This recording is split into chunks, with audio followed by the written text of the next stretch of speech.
Hi friends, మీ అందరికీ స్వాగతం.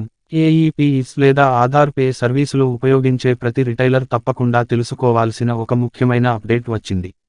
ఈ వీడియోను చివరి వరకు చూడండి, ఎందుకంటే ఈ మార్పు గురించి తెలియకపోతే మీ ట్రాన్సాక్షన్లు ఫెయిల్ అయ్యే అవకాశం ఉంది. ఎన్పిసిఐ విడుదల చేసిన తాజా మార్గదర్శకాల ప్రకారం 5,000 రూపాయలు కంటే ఎక్కువ విలువైన ఏఈపీస్ మరియు ఆధార్ పే లావాదేవీలకు ఓటీపీ వెరిఫికేషన్ తప్పనిసరి చేయబడింది.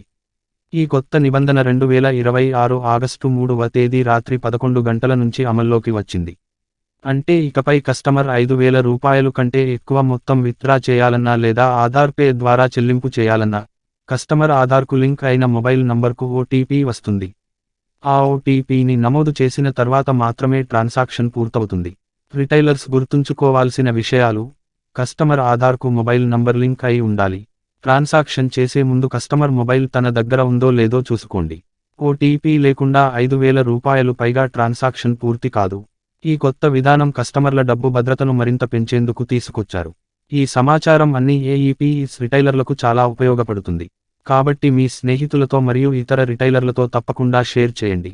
ఇలాంటి AEPS, Aadhaar pay, mobile recharge, DTH మరియు కొత్త అప్డేట్స్ కోసం మా ఛానల్ను లైక్, షేర్, సబ్స్క్రైబ్ చేయడం మర్చిపోవద్దు.